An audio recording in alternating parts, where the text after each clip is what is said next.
hobi ya Bapak Ibu. Kemudian untuk kandidat kemudian mengunggah KTP, fakta integritas dan surat dukungan dari Dinas Pendidikan.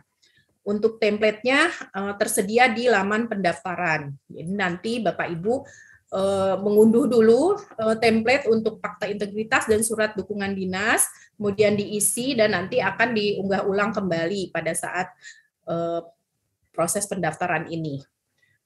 Nah, kemudian ada selain pengisian biodata tersebut, ada juga pengisian esai.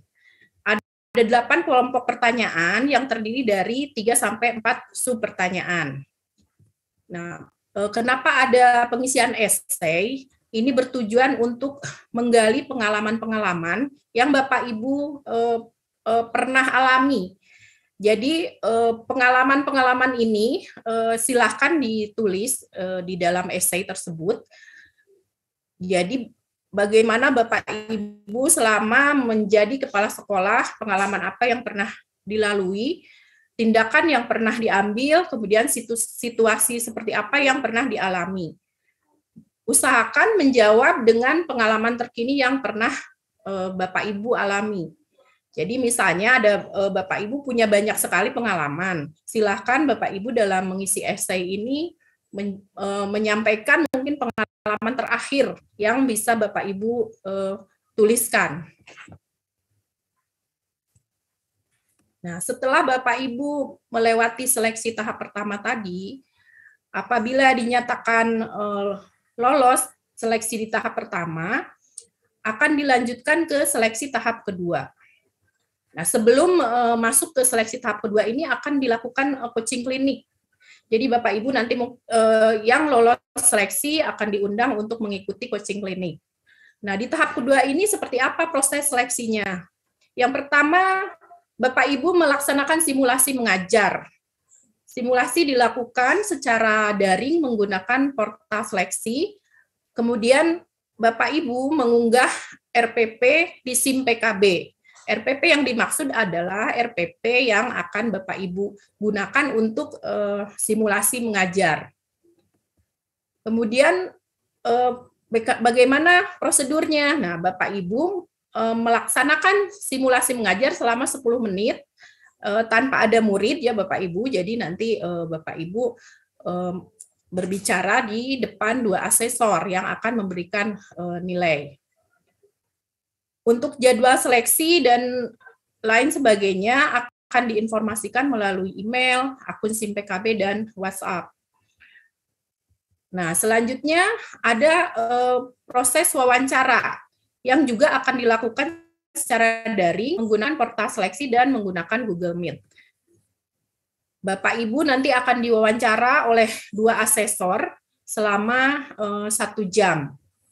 Untuk proses wawancara ini juga nanti jadwal seleksinya akan diinformasikan melalui email, akun SIM PKB dan WhatsApp.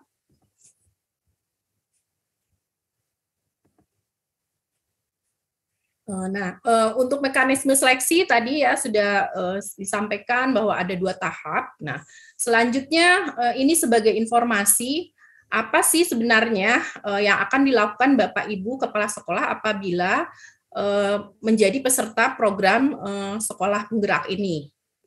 Di sini Bapak Ibu akan belajar melalui pelatihan komite pembelajaran, kemudian lokakarya dan refleksi satuan pendidikan bersama anggota komite pembelajaran yang akan difasilitasi oleh fasilitator. Jadi Bapak Ibu tidak perlu khawatir, dalam melaksanakan program sekolah penggerak ini Bapak Ibu akan didampingi oleh fasilitator. Selanjutnya setelah lokakarya dan refleksi, kemudian belajar dalam komunitas praktisi. Nah, bagaimana peran kepala sekolah di sekolah penggerak ini? Yang pertama, mengembangkan kelompok belajar guru di sekolah. Jadi, Bapak Ibu nanti akan memberikan fasilitasi, kemudian juga bersama-sama belajar dengan kelompok belajar guru di sekolah. Kemudian juga melakukan coaching secara berkala bagi guru dan tenaga kependidikan. Dan yang ketiga, mendorong merefleksikan dan meningkatkan pelaksanaan pembelajaran holistik di sekolah melalui asesmen diagnosis, kemudian pemilihan toolkit yang tepat, dan pelaksanaan pembelajaran yang berpusat pada murid. Dan yang keempat, kembali melakukan coaching secara berkala bagi guru dan tenaga kependidikan. Nah, tadi sudah disinggung bahwa Bapak Ibu akan didampingi oleh fasilitator. Mungkin untuk istilah fasilitator ini di angkatan sebelumnya disebutnya biasanya pelatih ahli. Nah, di angkatan ketiga itu diganti istilahnya menjadi fasilitator. Nah, gambaran umumnya untuk fasilitator sekolah penggerak ini mendampingi pengawas sekolah atau penilik, kepala sekolah, dan guru dari 3 sampai 8 sekolah untuk mengimplementasikan kurikulum prototipe. Nah, mungkin Bapak Ibu beberapa mendengarkan ada macam-macam istilah kurikulum ya Bapak Ibu, ada kurikulum merdeka, kurikulum prototipe, kurikulum paradigma baru. Nah, seperti diketahui, tanggal 12 Februari yang lalu, Mas Menteri sudah meluncurkan Merdeka Belajar episode 15, itu terkait kurikulum, dan namanya kurikulum Merdeka ya Bapak Ibu. Jadi nanti kalau di sini disebutnya kurikulum prototipe, itu maksudnya kurikulum Merdeka. Nah, bagaimana apabila fasilitatornya dari unsur lulusan guru penggerak? Nah, untuk fasilitator dari lulusan guru penggerak itu hanya akan mendampingi maksimal 2 sekolah. Apa perannya para fasilitator ini? Yang pertama menjadi pengajar di komite pembelajaran. Tadi sudah disinggung bahwa ada komite pembelajaran yang akan dibentuk di sekolah penggerak. Kemudian mendampingi kepala sekolah dan guru dalam proses implementasi kurikulum prototipe. Kemudian memfasilitasi lokakarya dan coaching kelompok bagi kepala sekolah dan guru mengenai implementasi kurikulum prototipe ini. Kemudian selanjutnya memfasilitasi lokakarya dan coaching kelompok bagi pengawas sekolah mengenai peran pengawas sekolah dalam mengimplementasikan sekolah menjadi sekolah penggerak.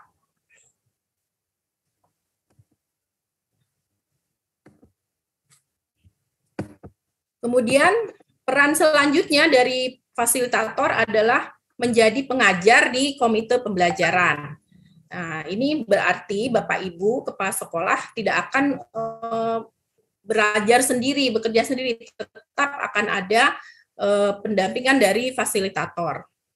Kemudian yang paling penting, fasilitator ini harus memonitor kemajuan pendampingan program sekolah penggerak serta perkembangan belajar para anggota komite pembelajaran.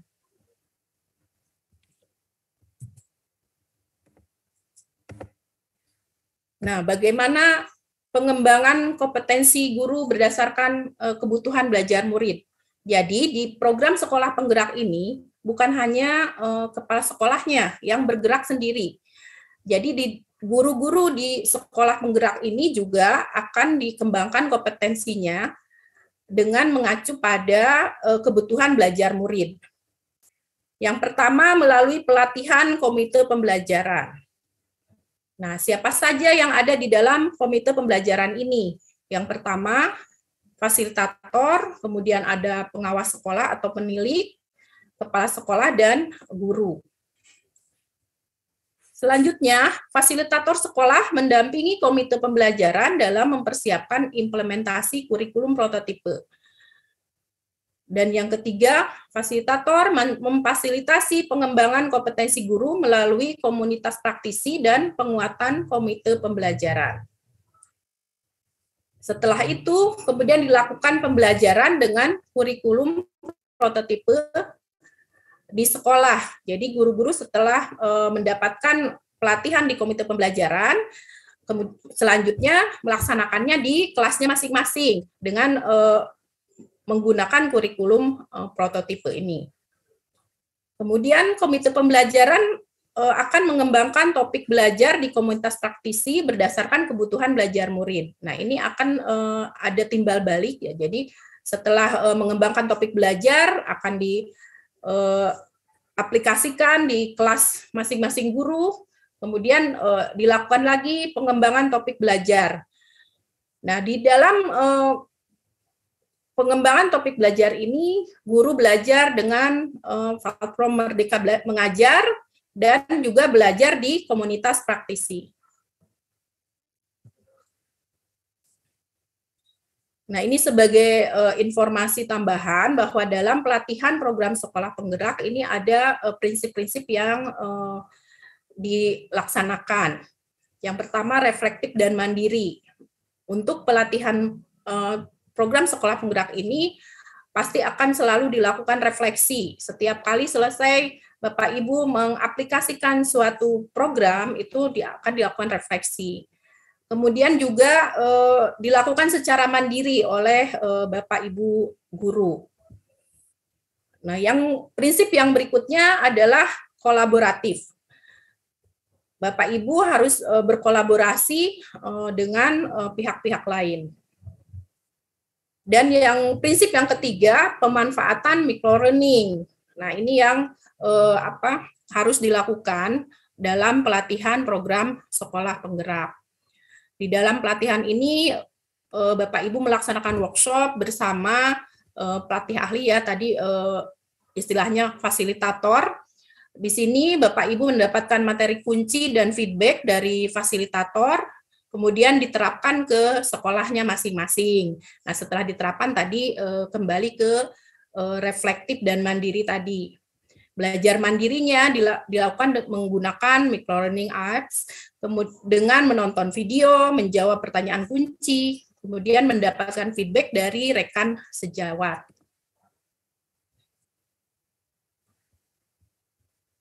Nah, bagaimanakah kriteria peserta pelatihan komite pembelajaran? Kalau untuk unsur tadi sudah disampaikan bahwa ada kepala sekolah, kemudian pengawas sekolah atau penilik, dan juga ada 2-4 perwakilan guru per sekolah ditambah dengan guru bimbingan konseling. Nah, guru seperti apa yang bisa mengikuti pelatihan komite pembelajaran? Di sini peran kepala sekolah untuk bisa mencermati, memilih timnya di komite pembelajaran ya.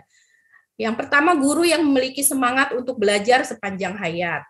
Kemudian yang kedua, memiliki pengetahuan dasar mengenai IT, seperti misalnya pengoperasian aplikasi video conference.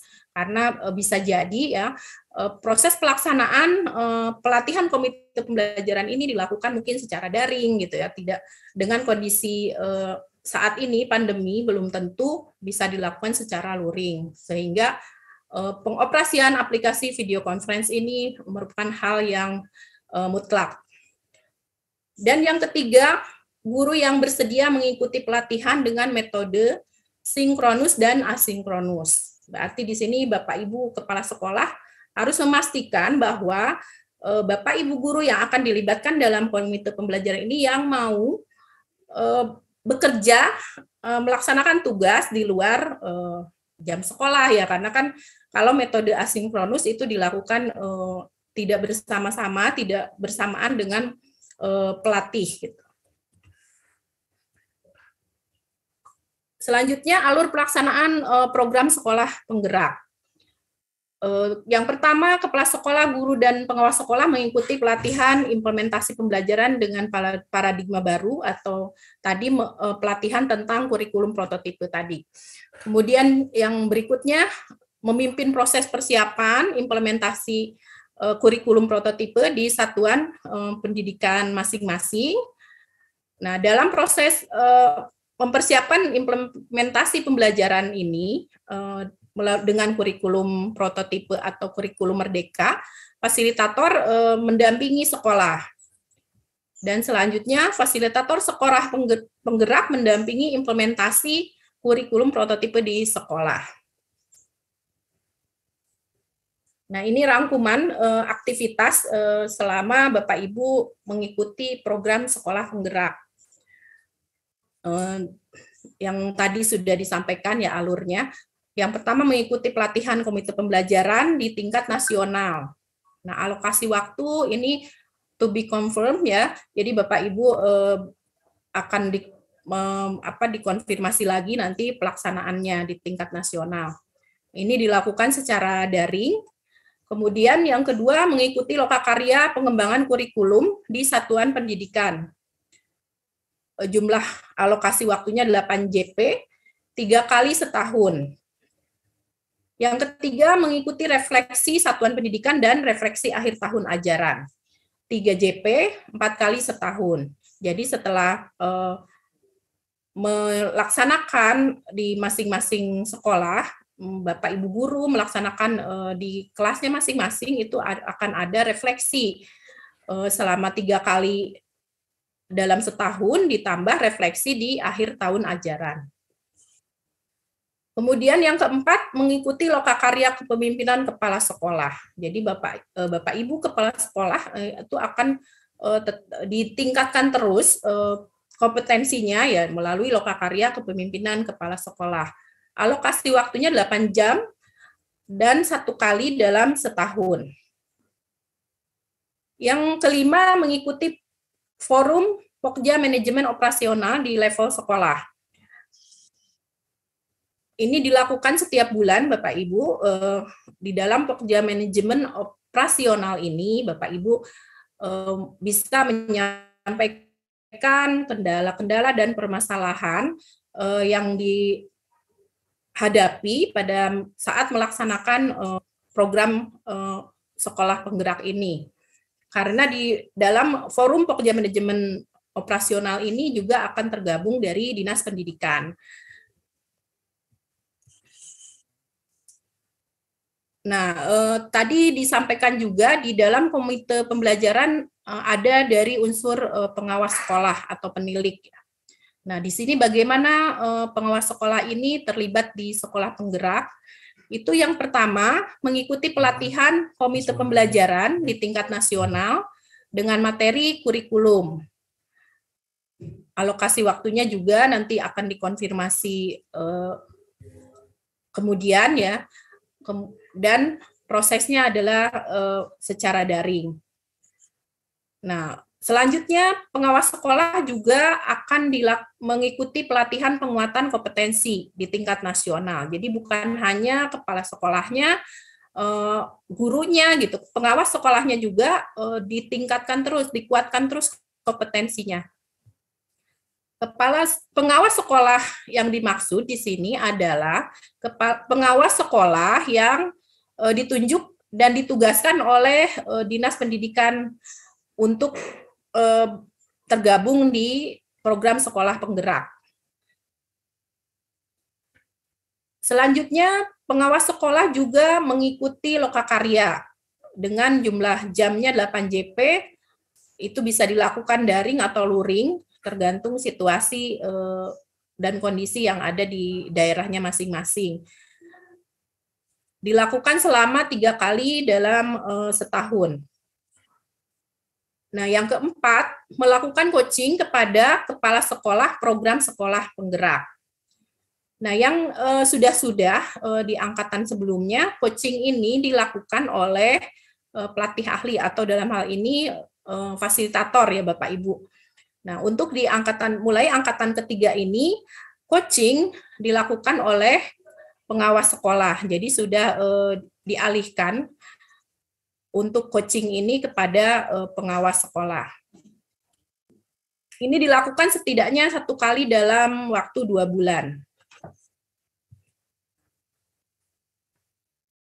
Nah, Bapak Ibu, kenapa Kemendikbudristek ya meluncurkan program sekolah penggerak ini? Ada beberapa keuntungan apabila Bapak Ibu kepala sekolah bisa bergabung dan sekolahnya bisa menjadi sekolah penggerak. Yang pertama, kepala sekolah mendapat pelatihan mengenai implementasi kurikulum prototipe atau kurikulum merdeka. Seperti diketahui bahwa sudah beberapa hari yang lalu itu sudah dibuka pendaftaran untuk mengimplementasikan kurikulum merdeka secara mandiri. Nah, di sini kalau Bapak Ibu di sekolah penggerak itu akan mendapatkan pelatihannya mengenai implementasi kurikulum ini gitu ya. Dan juga akan difasilitasi oleh fasilitator. Dan yang kedua, keuntungan yang kedua, apabila Bapak Ibu menjadi kepala sekolah di sekolah penggerak, itu Bapak Ibu kepala sekolah dan guru dapat menggunakan platform pembelajaran untuk peningkatan kompetensi diri. Seperti diketahui ada banyak ya platform pembelajaran yang bisa digunakan. Kemudian yang ketiga keuntungannya adalah kepala sekolah dapat mengelola sekolah lebih efisien dan efektif dengan menggunakan platform teknologi.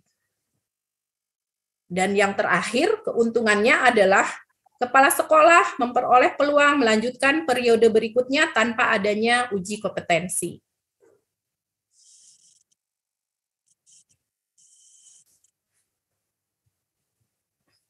Nah, Bapak Ibu, untuk mekanisme seleksi kepala sekolah, sudah sampai di akhir slide ya. Sebelum saya akhiri, saya sampaikan himbauan, ayo Bapak Ibu yang ada di Provinsi Lampung, yang daerahnya menjadi sasaran program sekolah penggerak angkatan ketiga, mari segera mendaftar sebelum 28 Februari 2022.